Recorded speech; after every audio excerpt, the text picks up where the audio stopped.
lacking of vision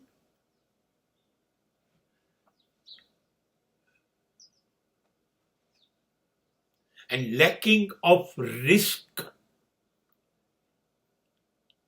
will definitely destroy you.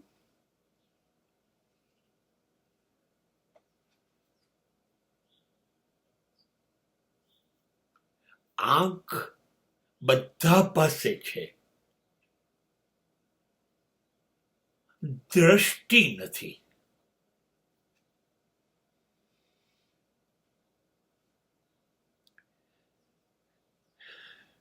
આંખનો અંધાપો હોઈ શકે,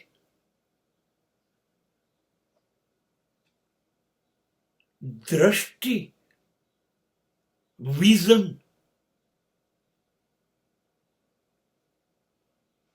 શું થશે શું નહીં થાય, આ કેમ થઈ ગયું, હવે આ કેમ ન થાય, આ વિચારવું એ દ્રષ્ટિ છે. આંખ બંધ હોય તો પણ આજ અને આવતીકાલ કેવી હશે એ વિચારી શકાય, એ વિઝન છે, એ દ્રષ્ટિ છે. એ નહીં હોય તો ના જિંદગી ચાલે.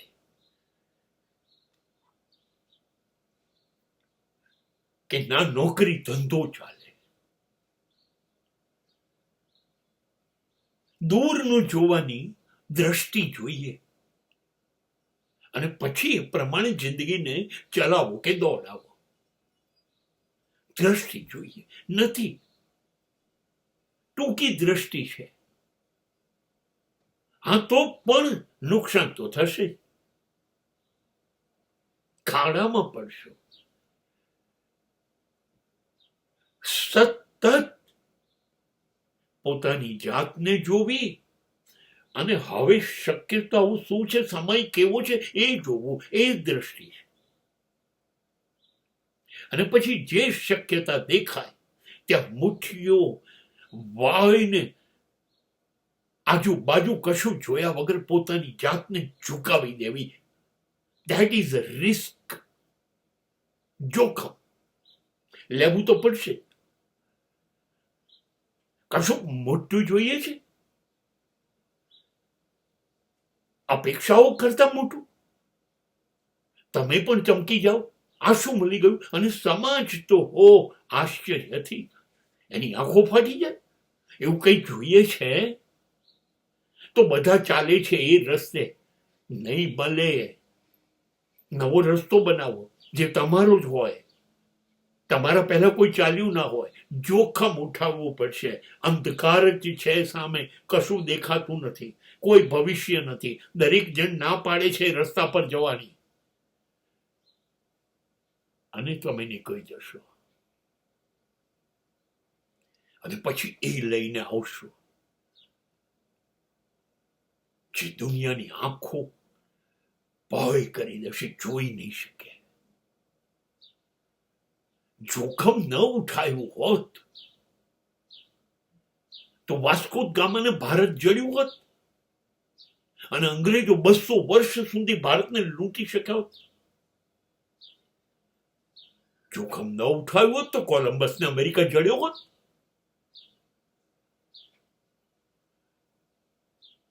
જોખમ તો ઉઠાવવું જ પડશે.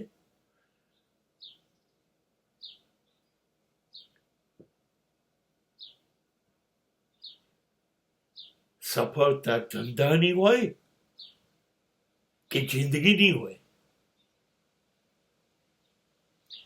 પણ લાંબુ વિચારવાની શક્તિ, દ્રષ્ટિ જોઈશે. અને પછી એ રસ્તા ઉપર પોતાનામાં શ્રદ્ધા વિશ્વાસ રાખી અને જોખમ ઉઠાવવું પડશે.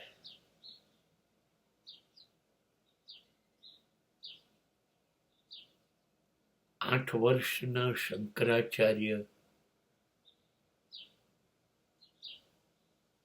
ઘર છોડીને નીકળી જાય, કેટલી મોટી વાત છે.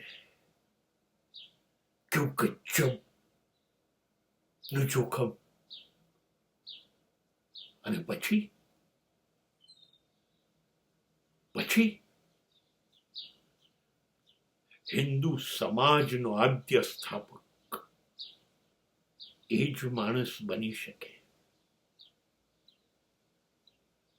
અને ભારતની ચારેય દિશામાં શંકરાચાર્યની પીઠ સ્થાપી શકે. વર્ષો થયા, હજી શંકરનું શાસન સમાપ્ત થયું નથી.